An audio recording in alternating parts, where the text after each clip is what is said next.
Hi friends, ఎలా ఉన్నారు మీరంతా? ఈ వీడియో చూస్తున్న మీ అందరికీ ధన్యవాదాలు. తెలంగాణ సాంప్రదాయమైన బోనాల పండుగ గురించి, అది కూడా మా ఊర్లో జరుగుతున్న బోనాల పండుగ గురించి, అసలు బోనాల పండుగ మా ఊర్లో ఎప్పటి నుంచి జరుగుతుంది, ఈ సాంప్రదాయాన్ని ఇక్కడికి ఎవరు తీసుకొచ్చారు, అన్నీ ఈ వీడియోలో తెలుసుకుందాం. ఒక గ్రామంలో ఒక సాంప్రదాయం, ఒక ఉత్సవం విజయవంతంగా జరగాలి అంటే అక్కడ గ్రామ పెద్దలు, గ్రామ ప్రజలు ఐక్యత, సహాయ సహకారాలు చాలా అవసరం. అలాంటి వాటిలో మా నారాయణపురం ఒక గొప్ప నిదర్శనం. ఆ గ్రామం గొప్పతనం ఏమిటంటే ఇక్కడ ప్రజలు ఇలాంటి విషయాలన్నిటిలో ఐక్యతతో తన మన అనే భేదం లేకుండా, చిన్న పెద్ద అనే భేదాలు లేకుండా చాలా ఉత్సాహంగా పాల్గొని గ్రామ ఐక్యతను చాటుకుంటారు. మా గ్రామంలో కొలువై ఉన్న శ్రీ కట్టమైసమ్మ అమ్మవారి బోనాల జాతర ఈ సంవత్సరం ఎలా జరిగిందో మీ అందరికీ ఈ వీడియోలో వివరిస్తా. మొదటగా బోనాల ముందు రోజు అమ్మవారికి సారి పెట్టడం అయితే జరుగుతుంది. ఆ సారి కూడా ఊర్లో ఉన్న ఆడబిడ్డలందరూ కూడా చీరలు, పూలు, పళ్ళు, పసుపు, కుంకుమ అన్నీ తీసుకొని వచ్చి అమ్మవారి దగ్గర పెడతారు. అమ్మవారికి సమర్పించి అమ్మవారికి హారతిస్తారు ఆ రోజు. తర్వాత రోజు తెల్లవారుజామున లేచి అందరూ కూడా ఊర్లో ఎన్ని గ్రామ దేవతలు అయితే ఉన్నాయో, ఎన్ని గుడులు అయితే ఉన్నాయో అన్ని గుడులకి వెళ్ళి నీలాభిషేకం చేస్తారు. నీలాభిషేకం జరిగిన తర్వాత ప్రతి ఇంట్లో చేసిన బోనాలు, బోనం అంటే అర్థం మీకు తెలిసే ఉంటుంది. బోనం అంటే కొత్త కుండలో బియ్యం, పాలు, బెల్లం వేసి అన్నం వండి అమ్మవారికి సమర్పించడానికి తీసుకొస్తారు. కొన్ని చోట్ల సాధారణ అన్నాన్ని కూడా బోనంగా పెడతారు. పులిహోర, పరవన్నం నైవేద్యంగా సమర్పిస్తారు. మినపగారెలు, చక్కెర పొంగలి, దద్దోజనం ఇవి కూడా బోనాల్లో పెడతారు అమ్మవారికి. ప్రతి కుటుంబం, ప్రతి గ్రామం లేదా ప్రాంతాల ఆచారం ప్రకారం నైవేద్యాలు, వంటకాలు కొద్దిగా భిన్నంగా ఉండొచ్చు. ఇక్కడైతే వంటలు జరుగుతున్నాయి. ఏం వంటలో తెలుసుకుందాం. ఈయనే మా వంట మేస్త్రి ఆనందబాబు. ఫ్రై కండి. భోజనాలు, అమ్మవారి ఊరేగింపు, భారీ ఎత్తున బోనాలు, భారీ ఎత్తున 150 మందితో సన్నాయి మేళం. మనూరు ఒకటేనా ఇంకేమైనా ఉన్నాయా? చుట్టుపక్కల జనాలు ఎవరు వచ్చినా అయితే బోనం, పులిహోర, గారెలు, పరవాన్నం అత్యంత సాధారణంగా చేసే వంటకాలు మాత్రమే ఇవి. ఇక్కడ ఆలయ కమిటీ చైర్మన్ గారు ఉన్నారు. ఆయన మాటల్లో ఈ ఉత్సవం గురించి అడిగి తెలుసుకుందాం. జై కట్టమైసమ్మ తల్లి.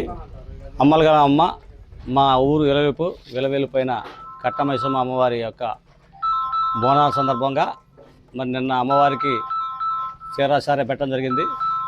గ్రామంలో పెద్ద ఎత్తున మహిళలు అందరూ వచ్చి మరి కార్యక్రమం జయవంతం చేశారు. మహిళలు పాల్గొనడం జరిగింది. మరి ఇంటింటి నుంచి బోనం ఎత్తుకొని పూలు, గాజులు, చీరలు, మరి అమ్మవారికి స్వీట్లు నైవేద్యం పెట్టడం జరిగింది. అందులో భాగంగా ఈరోజు మరి అన్న కార్యక్రమం సందర్భంగా అదేవిధంగా ఊర్లో ఉన్న మిగతా అమ్మవార్లందరికీ కూడా తోరణం కట్టడం జరిగింది. నీలాభిషేకం చేశారు, జలాభిషేకం జరిగింది. అక్కడ నుంచి బయలుదేరి మహిళలంతా మళ్ళీ గుడి దగ్గరికి వస్తారు. ఈరోజు వచ్చిన తర్వాత మళ్ళీ బోనాలు సమర్పించుకొని భోజనాలు చేస్తారు, అమ్మవారి పూజలు చేస్తారు. తర్వాత అందరూ కూడా అన్న సందర్భం కార్యక్రమం ఉంది. మరి ఊళ్ళో పెద్ద చిన్న అందరూ కూడా మంచి సహకారం అందిస్తున్నారు. చాలామంది కూడా సహాయ సహకారాలు అందించారు. వాళ్ళందరికీ కూడా పేరు పేరున నా అభినందనలు కమిటీ తరపున. ఇది ఎనిమిదో సంవత్సరం నుంచి ఆచారంగా మరి పెద్దపూడి సత్యవతి గారి ఆధ్వర్యంలో చేస్తున్నారు. చాలా సంతోషం. వారికి మేము అన్ని రకాల సహకారం చేస్తున్నాం గుడి తరపున కమిటీ చైర్మన్గా. నాతో పాటుగా మిగతా గ్రామ పెద్దలందరూ కూడా సహకరిస్తున్నారు. వాళ్ళందరూ కూడా ధన్యవాదాలు. మరి ఈ చుట్టుపక్కల సుమారు 20 కిలోమీటర్లు వెల్లేరుపాడు, కుకునూరు శివరాత్రికి 15 రోజుల ముందల జాతర జరుగుద్ది. ఇక్కడ కార్యక్రమం పెద్ద జరుగుద్ది. ఈ కార్యక్రమం అంతా ట్రైబల్ ఏరియా కాబట్టి ఎక్కువ ట్రైబులే పాల్గొంటారు. ప్రతి సంవత్సరం కూడా ఫిబ్రవరిలో జాతర. మరి ఈ నెలలో ఆషాఢ మాసంలో బోనాలు చేస్తారు ఈ గుడి దగ్గర. ఆ సందర్భంగా ప్రతి ఒక్కరు కూడా ఈ కార్యక్రమం పాలు పంచుకొని జయప్రదం చేస్తున్నారు. అందరికీ ధన్యవాదాలు పేరు పేరున. ఇంకా ఈ కార్యక్రమం చేయడం వల్ల ఇంకా మంచి జరగాలని మనస్ఫూర్తిగా ప్రార్థిస్తున్నాను. అయితే బోనం రోజు పెట్టే పులిహోర, గారెలు, పరవాన్నం అత్యంత సాధారణంగా చేసే వంటకాలు ఇవి. ఇవన్నీ తీసుకొని వచ్చి ఆడబిడ్డలు అమ్మవారికి సమర్పిస్తారు. అసలు మా ఊరికి బోనాల పండుగ ఆచారం ఎవరు తీసుకొచ్చారు, ఎలా వచ్చింది అన్నది మాత్రం ఒక ప్రత్యేకమైన విషయం. ఇది ఈ బోనాల పండుగ గత 8 సంవత్సరాలుగా మాత్రమే జరుగుతుంది మా ఊర్లో. అంతకుముందు ఎలా జరిగేదో లేకపోతే జరిగేదో కాదో మనకైతే పూర్తిగా తెలియదు. ఈ 8 సంవత్సరాల నుంచి మాత్రం ఇక్కడ చాలా ఉత్సాహంగా, చాలా భక్తి శ్రద్ధలతో చేస్తున్నారు. ఈ బోనాల ఆచారం ఒక మహిళ సంకల్పం వల్ల 8 ఏళ్లుగా ఇక్కడ జరుగుతుంది. ఈ పోతురాజు వేషంలో ఉన్న వ్యక్తి ఒక ఎక్స్ మిలిటరీ. ఈయన మా ఊర్లో జరిగే ప్రతి ఉత్సవాల్లో పండగలకి అన్నిటిలో చాలా ఉత్సాహంగా పాల్గొంటారు. ఈయనతో పోటీ పడటానికి యువకులు కూడా సరిపోరు, అంత ఎనర్జెటిక్గా ఉంటాడు ఈయన మా ఊరు అల్లుడు. ప్రతి గొప్ప కార్యం వెనుక ఒక మంచి సంకల్పం ఉంటుంది. ఆ సంకల్పానికి తోడుగా నిలిచే మంచి మనుషులు కూడా ఉంటారు. మా నారాయణపురం గ్రామంలో ప్రతి సంవత్సరం ఘనంగా జరిగే ఈ కట్టమైసమ్మ అమ్మవారి బోనాల ఉత్సవం గత 8 ఏళ్లుగా ఈ ఉత్సవం భక్తి శ్రద్ధలతో నిరంతరం కొనసాగుతూ ప్రతి సంవత్సరం ఒక కొత్త అనుభూతితో జరుగుతుంది. ప్రతి గొప్ప కార్యం వెనుక ఒక మంచి సంకల్పం ఉంటుంది. ఆ సంకల్పానికి తోడుగా నిలిచే మంచి మనుషులు ఉన్నారు మా గ్రామంలో. ఈ ఉత్సవం విజయవంతంగా జరగడానికి అవసరమైన ఏర్పాట్ల కోసం పెద్దపూడి సత్యవతి గారు ప్రజల ఆర్థిక సహాయాన్ని సమీక్షించి అందరినీ ఒక వేదికపై తీసుకొస్తున్నారు. ప్రతి సంవత్సరం ఈ పండుగను ఐక్యతకు, భక్తికి ప్రతిగా నిలుస్తుంది. హాయ్ ఫ్రెండ్స్, అమ్మవారి బోనాలు మనసారి ఊరు చల్లగా ఉండాలి, ఊరు రాకుండా మంచి కాపాడాలి. మా నారాయణపురం గ్రామంలో ఘనంగా జరుగుతున్న ఈ కట్టమైసమ్మ అమ్మవారి బోనాలు ఉత్సవం కూడా అలాంటి గొప్ప ఐక్యతకు నిదర్శనం. ఈ ఉత్సవాన్ని భక్తి శ్రద్ధలతో ప్రారంభించి ప్రతి సంవత్సరం విజయవంతంగా నిర్వహిస్తున్నారు. సంవత్సరానికి ఈ ఉత్సవంలో పాల్గొనే భక్తుల సంఖ్య కూడా పెరుగుతూనే ఉంది. ఈ సంవత్సరం అయితే ప్రతి ఇంటి నుంచి ప్రతి ఆడబిడ్డ ఒక బోనాన్ని తీసుకొని వచ్చారు.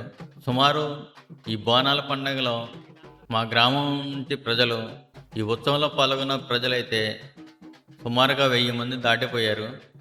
ఇంత పెద్ద ఉత్సవం విజయవంతం అవ్వడానికి పెద్దపూడి సత్యవతి గారి సంకల్పం, గ్రామ ప్రజలు ఆర్థిక సహాయం, అలాగే శ్రీ కట్టమైసమ్మ అమ్మవారి ఆలయ చైర్మన్ చెన్నంచెట్టి నరసింహారావు గారు, ఆలయ కమిటీ సభ్యులు పూర్తి సహకారం అందిస్తూ ప్రతి సంవత్సరం ఉత్సవం మరింత వైభవంగా జరిగేలాగా ప్రోత్సహిస్తున్నారు.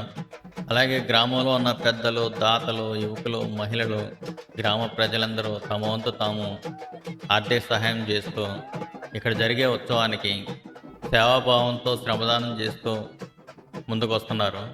ఈ ఉత్సవం ఎవరికి వారు తమ సొంత పండుగలా భావిస్తారు. బోనాల ఉత్సవం రోజు గ్రామ ప్రజలందరూ కూడా కట్టమైసమ్మ దేవాలయం వద్ద నిర్వహించే అన్నదానంలో అందరూ పాల్గొంటారు. చిన్న పెద్ద అనే తేడా లేకుండా, ఏ లోటు లేకుండా అందరికీ అన్నదానం ఏర్పాట్లు చేసి సేవే పరమో ధర్మం అనే భావనను ఆచరణలో చూపిస్తారు ఇక్కడ. ఈ విజయానికి కారణం పెద్దపూడి సత్యవతి గారి సంకల్పం, అలాగే ఆలయ కమిటీ చైర్మన్, కమిటీ సభ్యుల ప్రోత్సాహం చాలా ముఖ్యమైన పాత్రను పోషిస్తారు. ఇలాంటి కార్యక్రమాలు కేవలం పండుగలను మాత్రమే కాదు, మన సంస్కృతిని, మన సాంప్రదాయాలను, మన మధ్య ఉన్న ప్రేమ, పరస్పర గౌరవాన్ని కూడా సజీవంగా ఉంచుతారు మా గ్రామ ప్రజలు. ఇలాంటి సేవాభావంలో ఉన్న వ్యక్తులు సమాజానికి ఆదర్శంగా నిలుస్తారు. పెద్దపూడి సత్యవతి గారి కృషి, సంకల్పం, మా గ్రామ ప్రజల ఐక్యత, మన సాంప్రదాయాలు తరతరాలకు అందించే ప్రయత్నం చేస్తారు. ఈ అన్నదానం కార్యక్రమానికి చుట్టుపక్కల గ్రామ ప్రజలు కూడా వస్తారు. ఎంతో సంతృప్తిగా ఈ అన్నదానాన్ని స్వీకరిస్తారు. మా గ్రామంలో జరిగే ప్రతి పండగకి అన్నదానం కంపల్సరీ జరుగుతుంది. దసరా ఉత్సవాలకు కూడా అన్నదానం కార్యక్రమం జరుగుతుంది. ఫిబ్రవరి నెలలో జరిగే ఇక్కడ జాతర కూడా ఆఖరి రోజు అన్నదానం కార్యక్రమం ఉంటుంది. ఇలాంటి ఉత్సవాలకి మా ఊరు ప్రజలు ఎంత దూరంలో ఉన్నా ఇక్కడ జరిగే ఉత్సవం ఒక్కరోజు అయినా సరే వచ్చి పాల్గొని వెళ్తారు. చాలామంది మా గ్రామస్తులు హైదరాబాదులో ఉండటం వల్ల ఇక్కడ జరిగే ప్రతి ఉత్సవానికి వచ్చి పాల్గొని వెళ్తారు. ఈ ఉత్సవానికి వచ్చిన ప్రజలందరికీ ఇక్కడ జరిగే అన్నదానానికి భక్తులు ఎటువంటి ఇబ్బంది కలగకూడదని సందు ముసలయ్య గారు బ్రదర్స్తో మినరల్ వాటర్ ఏర్పాటు చేశారు. ఈ కట్టమైసమ్మ అమ్మవారు చాలా సత్యం గల దేవతని చుట్టుపక్కల గ్రామ ప్రజలు కూడా ప్రతి ఆదివారం ఇక్కడ వారు మొక్కులు చెల్లించుకుంటూ ఉంటారు. అంత సత్యం గల దేవత మా గ్రామంలో ఉండటం మాకు గర్వకారణం. ఈ సంవత్సరం జరిగిన బోనాల పండుగ అయితే మా ఊర్లో కనుల విందుగా ఉంది. ప్రజల కోలాహలం చూడండి ఎలా ఉన్నారో.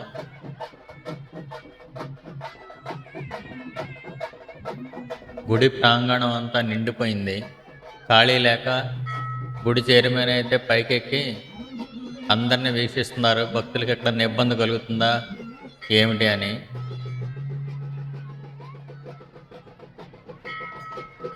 మా ఊర్లో జరిగే ప్రతి ఉత్సవానికి చిన్న పెద్ద కులం మతం ఉన్నవాడు లేనివాడు అనే తారతమ్యం లేకుండా అందరికీ సమానమైన ప్రాధాన్యత ఇస్తారు. అది నాకు చాలా ఇష్టం. మీ ఊర్లో మీకు నచ్చిన విషయం ఏమిటో కింద కామెంట్లో తెలియజేయండి. మా గ్రామ ప్రజలకి పెద్దలకి ఇలాంటి ఉత్సవాలు జరిగేటప్పుడు ఎంత ఎక్కువ మంది జనం పాల్గొంటే అంత సంతోషిస్తారు. ఈ బోనాల రోజు కూడా అనుకున్న దానికంటే ఎక్కువ రావడం వల్ల భోజనాలు సరిపోతాయా లేదా అని అప్పటికప్పుడు వంట రెడీ చేపించి వచ్చిన వారందరికీ లేదనకుండా వడ్డించారు. అందరూ చాలా హ్యాపీగా ఫీల్ అయ్యారు. ఇక్కడ పెద్దప్పుడు సత్యవతి గారు ఉన్నారు. ఆవిడ మాటల్లో ఈ ఉత్సవానికి గల కారణాలు, ఆవిడ్ని ఎలా బలోపేతం చేసే ఈ విషయాలని అడిగి తెలుసుకుందాం. ఈసారి అంచనాలకు మించి జనం వస్తున్నట్టున్నారు. ఏర్పాట్లు ఎలా చేస్తున్నారు? అందరికీ సరిపోతుందా భోజనాలు? ఎంతమంది వచ్చినా అమ్మవారి దగ్గర పెడదామనే దిగాము, చేస్తాను తమ్ముడు అందరం కలిసి. మా అమ్మ సత్తి ఇచ్చిన రోజు చేస్తా. వినాయపురం ఊళ్ళో బాణాలు చేస్తుంటే ఒక ముగ్గురు కలిసి వెళ్ళాం చూస్తాను. వెళ్ళిన తర్వాత వాళ్ళు చేసుకున్నారు, మనం ఎందుకు చేసుకోకూడదని ఆ వారం వెళ్ళాము కదా. మళ్ళీ వారం బోనాలు చేసేయటం మొదలేసాను. నాకు అక్కడ నుంచి ఇప్పుడు 8 సంవత్సరాల వరకు మంచిగా అందరూ ప్రోత్సహిస్తున్నారు. అందరిని అడుగుతున్నాను, మీరు పెంచకుండా ఇవాళ సంతర్పణ చేయాలి, ఇది చేయాలి, అది చేయాలి అందరి దగ్గర తీసుకుంటున్నా. అందరు మంచిగా సంతగా చేపిస్తారు. ఏంటంటే మా తాతల వారి పొలం అది ఎప్పుడో చిన్న చెట్టు కింద ఉండేది, ఊరి చెట్టు. ఆ తర్వాత చిన్న గుడి కట్టారు, ఆ తర్వాత పెద్దది అయ్యింది. అందరు జనం వస్తారు, మంచిగా చేసుకుంటారు. అమ్మ సత్యంకల్ల తల్లి ఏదైనా ఏది అనుకుంటే అది కోరికలు తీరుతాయి అని చెప్పి ఇప్పుడు అందరూ చేయగలిగి చేస్తున్నారు. నా సారి పెట్టాము ఈరోజు వారికి. నిన్నైతే స్వీట్లు, సారెలు, చీరలు, మొత్తం కొబ్బరికాయలు, పసుపు, మొత్తం అన్నీ పట్టుకొచ్చి నేను సారి పెట్టాను. ఈరోజు పులగం, పరమన్నం అనేది పరమన్నం వాళ్ళు, పులగం వేసుకున్న పులగం, ఏది కావాలో మజ్జిగన్నం తెచ్చేవాళ్ళు మజ్జిగన్నం తెచ్చేసి అందరు అమ్మవాళ్ళు మైసమ్మ, మారెమ్మ, ముత్యాలమ్మ మొత్తం అమ్మవార్లు పెట్టుకుంటూ వచ్చాము. లాస్ట్కి అమ్మ దగ్గరికి వచ్చి అమ్మకి బాణం అప్పచెప్పాము. పెద్దపూడి సత్యవతి గారి మాటలు విన్న తర్వాత ఒక మనిషి ఆలోచన, ఆ మనిషికున్న సంకల్పం వల్ల ఒక ఊరిలో ఒక ఉత్సవం జరగడానికి కారణమైంది. అలాంటి ఆలోచనలు కలిగిన వాళ్ళు మా గ్రామంలో ఉండటం కూడా మాకు గర్వకారణమే. ఆ ఆలోచనకి గ్రామ పెద్దలు, గ్రామ ప్రజలు, గ్రామంలో ఉన్న ప్రతి ఒక్కరు కూడా ఈ ఆలోచనలకి ప్రాణం పోసి సహాయ సహకారాలు అందించడం చాలా గొప్ప విషయం. ఒక వ్యక్తికి వచ్చిన ఆలోచనని గౌరవించి ముందుకు తీసుకెళ్ళడం అనేది మా గ్రామ ప్రజల ఐక్యతకు నిదర్శనమని మరోసారి నిరూపించారు. ఈ కార్యక్రమం ఇంత విజయవంతంగా జరగడానికి పెద్దపూడి సత్యవతి గారికి మా హృదయపూర్వక ధన్యవాదాలు. అమ్మవారి ఆశీస్సులు ఎల్లప్పుడూ ఆమె కుటుంబంపై ఉండాలని, అలాగే ఈ ఉత్సవానికి సహాయ సహకారాలు అందించి చిన్న పెద్ద అనే భేదం లేకుండా ఈ కార్యక్రమంలో పాల్గొన్న ప్రతి కుటుంబ సభ్యులకి, మా ఊరి గ్రామ ప్రజలందరికీ మనస్ఫూర్తిగా ధన్యవాదాలు తెలియజేస్తున్నాను. ఈ వీడియో నచ్చితే ఇన్ని వీడియోల కోసం మన ఛానల్ని ఇప్పుడే సబ్స్క్రైబ్ చేసుకోండి. Thank you.